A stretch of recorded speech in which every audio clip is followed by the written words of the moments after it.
ഈശോമിശിഹായ്ക്കും സ്തുതിയായിരിക്കട്ടെ.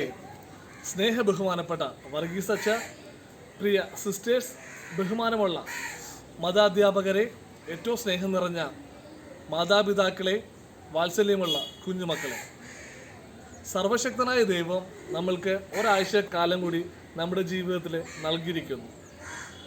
ദൈവത്തിന് നന്ദി പറഞ്ഞുകൊണ്ട്, കണ്ണുകളടച്ച് കൈകൾ കൂപ്പി പ്രാർത്ഥിച്ചുകൊണ്ട് ഈ ആഴ്ചത്തെ ഓൺലൈൻ ക്ലാസ്സിനായി നമുക്ക് എല്ലാവർക്കും ഒരുങ്ങാം.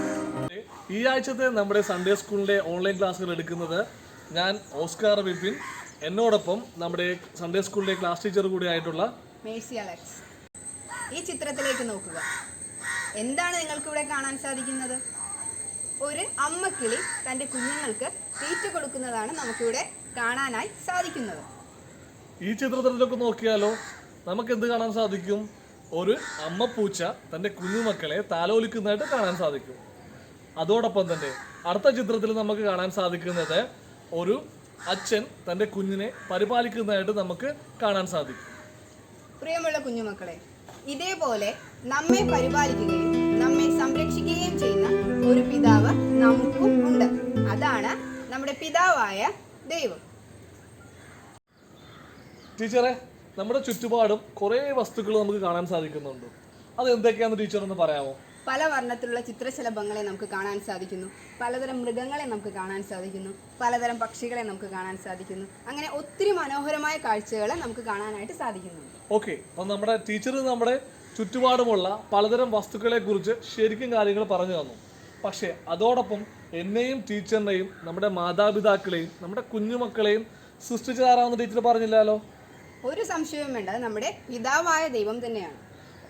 എങ്കിൽ പിതാവായ ദൈവം നമ്മളെ എല്ലാവരെയും പ്രകൃതിയിലുള്ള എല്ലാം സൃഷ്ടിച്ചു എന്ന് ടീച്ചർ ഇപ്പോൾ എനിക്ക് പറഞ്ഞ് മനസ്സിലാക്കി. എനിക്കും പറഞ്ഞ് മനസ്സിലാക്കി, നമ്മുടെ കുഞ്ഞുമക്കൾക്കും എല്ലാവർക്കും പറഞ്ഞ് മനസ്സിലാക്കി തന്നു. അതോടൊപ്പം ഞാൻ ടീച്ചറിനോടൊരു കാര്യം ചോദിക്കുകയാണ്. ആദ്യമായി പിതാവായ ദൈവം സൃഷ്ടിച്ച മനുഷ്യരാരാണ്?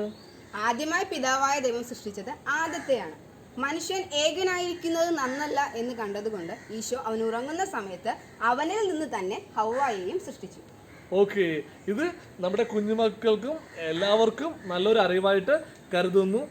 ഇതിനെക്കുറിച്ച് നമ്മുടെ കുഞ്ഞുമക്കൾക്ക് നന്നായിട്ട് അറിയാമെന്ന് എനിക്ക് തോന്നുന്നു. കാരണം ഏദൻ തോട്ടത്തെക്കുറിച്ച് അവരുടെ പാഠപുസ്തകത്തിൽ നിന്നും അവരുടെ മാതാപിതാക്കളും ഗുരുക്കന്മാരും പറഞ്ഞ് അവർക്ക് അറിയാവുന്ന കാര്യമാണെന്നാണ് എനിക്ക് തോന്നുന്നത്. കുഞ്ഞുമക്കളെ, നിങ്ങൾക്ക് എല്ലാവർക്കും ഏദൻ തോട്ടത്തിൻ്റെ കഥ അറിയാമല്ലോ. അതൊക്കെ ഇരിക്കട്ടെ സാറേ, ഈ കഴിഞ്ഞ ദിവസം സോഷ്യൽ മീഡിയയിലൊക്കെ കുറച്ച് പിക്ചറൊക്കെ ഞാൻ കണ്ടിരുന്നു. അപ്പോൾ സാറും നമ്മുടെ ഓരോ കുട്ടികളും വൃക്ഷത്തൈകൾ വെച്ച് നടുന്നതൊക്കെ കണ്ടു. അതെന്തായിരുന്നു സാറേ അങ്ങനെ ചെയ്തത്? ലോക പരിസ്ഥിതി ദിനം ജൂൺ 5 അപ്പം നമ്മുടെ ദൈവം നമുക്ക് നൽകിയ അമൂല്യ നിധിയാണ് നമ്മളുടെ പ്രകൃതി എന്ന് പറഞ്ഞത്. അതിനെ സംരക്ഷിക്കേണ്ടത് നമ്മുടെ എല്ലാവരുടെയും ഉത്തരവാദിത്തമാണ്. അപ്പം അതുകൊണ്ട് തന്നെ നമ്മളെ ഈ തലമുറയ്ക്കും വരുന്ന തലമുറയ്ക്കും വേണ്ടിയിട്ട് പ്രകൃതിയെ സംരക്ഷിക്കണം. അതിനു വേണ്ടിയിട്ടാണ് ഞാനും അതുപോലെ നമ്മുടെ കുഞ്ഞുമക്കളെല്ലാവരും വൃക്ഷത്തൈകളെ വെച്ചത്. അത് സോഷ്യൽ മീഡിയയിൽ ഷെയർ ചെയ്തെന്ന് വെച്ച് കഴിഞ്ഞാൽ മറ്റുള്ളവർക്ക് കൂടി പ്രചോദനമാകട്ടെ എന്ന് കരുതിയിട്ടാണ് സോഷ്യൽ മീഡിയയിൽ ഷെയർ ചെയ്തത്. സാറേ, നമ്മോട് ദൈവം എങ്ങനെയാണ് സംസാരിക്കുന്നത്? ദൈവം നമ്മളോട് സംസാരിക്കുന്നത് ബൈബിളിലൂടെയാണ്. സാറേ, കുടുംബ പ്രാർത്ഥനകളിലൊക്കെ നമ്മൾ ബൈബിൾ വായിക്കാറുണ്ട്. നമ്മുടെ കുഞ്ഞുമക്കളും ബൈബിൾ വായിക്കുന്നുണ്ട്. അപ്പോൾ അത് എന്തുകൊണ്ടാണ് സാറേ? അല്ലെങ്കിൽ അതിൻ്റെ ഒരു പ്രാധാന്യം എന്താണ് സാറേ? ബൈബിളിലെ ഓരോ വാക്കുകളും ദൈവം നമ്മളോട് സംസാരിക്കുന്ന വാക്കുകളാണ്. അപ്പം അതല്ലാതെ നമ്മുടെ ബൈബിൾ എന്ന് പറയുന്നത് നമ്മുടെ വിശുദ്ധ ഗ്രന്ഥമാണ്, മതഗ്രന്ഥമാണ്. അത് വളരെ ഭക്തിയോടുകൂടി നമ്മൾ കാത്തു സൂക്ഷിക്കേണ്ടത് അത്യാവശ്യമാണ്. ഓരോ പ്രാർത്ഥനയിലും ദൈവം നമ്മളോട് എന്താണ് പറയാൻ ആഗ്രഹിക്കുന്നതെന്നത് നമ്മൾ ബൈബിൾ വായിക്കുന്നതിലൂടെ നമ്മൾക്ക് അറിയാൻ സാധിക്കുന്നു. ഇതുപോലെ തന്നെയാണ് പ്രാർത്ഥന. പ്രാർത്ഥന എന്താണെന്ന് ടീച്ചർക്ക് അറിയാമോ? പ്രാർത്ഥന എന്ന് പറയുന്നത് നാമും ദൈവവും തമ്മിലുള്ള സംഭാഷണമാണ് പ്രാർത്ഥന എന്ന് പറയുന്നത്. കുഞ്ഞു മക്കളായ നിങ്ങൾ ഓരോരുത്തരും രാത്രിയിലും ഉണരുമ്പോഴും എപ്പോഴും പ്രാർത്ഥിക്കേണ്ടത് അത്യാവശ്യമാണ്. കാരണം പ്രാർത്ഥനയിലൂടെ മാത്രമാണ് നാമും ദൈവവും തമ്മിൽ കൂടുതൽ അടുക്കുന്നത്. ടീച്ചറെ, നമ്മുടെ ആവശ്യങ്ങൾക്ക് വേണ്ടി മാത്രമാണോ നമ്മൾ പ്രാർത്ഥിക്കേണ്ടത്? അല്ലാതെ നമുക്ക് പ്രാർത്ഥിക്കാൻ സാധിക്കും? നമ്മുടെ ആവശ്യങ്ങൾക്ക് വേണ്ടി മാത്രമല്ല നമ്മൾ പ്രാർത്ഥിക്കേണ്ടത്, നമ്മുടെ ആവശ്യങ്ങൾക്ക് വേണ്ടിയും അതുപോലെ തന്നെ ദൈവം നമുക്ക് ഒത്തിരി നന്മകൾ നൽകിയിട്ടുണ്ട്. ആ നന്മകൾക്ക് വേണ്ടി നമ്മൾ നന്ദി പറയേണ്ടതും പ്രാർത്ഥനയിലൂടെയാണ്. അതുപോലെ തന്നെ നാം എന്തെങ്കിലും തെറ്റ് ചെയ്തിട്ടുണ്ടെങ്കിൽ അത് നമുക്ക് ദൈവത്തോട് ഏറ്റു പറയാനായിട്ട് സാധിക്കും. പ്രാർത്ഥിക്കുമ്പോൾ നമുക്ക് വേണ്ടി മാത്രമല്ല നാം പ്രാർത്ഥിക്കേണ്ടത്, നമുക്ക് ചുറ്റുമുള്ള എല്ലാവർക്കും വേണ്ടി നമ്മൾ പ്രാർത്ഥിക്കണം. സാറേ, നമ്മെ പാലൂട്ടി വളർത്തുകയും നമുക്ക് ചോറ് നൽകുകയും നിരന്തരം നമ്മോടൊപ്പം ആയിരിക്കുകയും നമ്മുടെ ഏതവസ്ഥയിൽ നമ്മോട് കൂടി ഉള്ളത് ആരാണ് സാറേ? അങ്ങനെ ചോദിച്ചു കഴിഞ്ഞാൽ ടീച്ചറെ തീർച്ചയായിട്ടും ഒരു നിസ്സംശയം പറയാം, നമ്മുടെ അമ്മമാരായിരിക്കും നമ്മളോടൊപ്പം എപ്പോഴും ഉണ്ടായിരിക്കുക.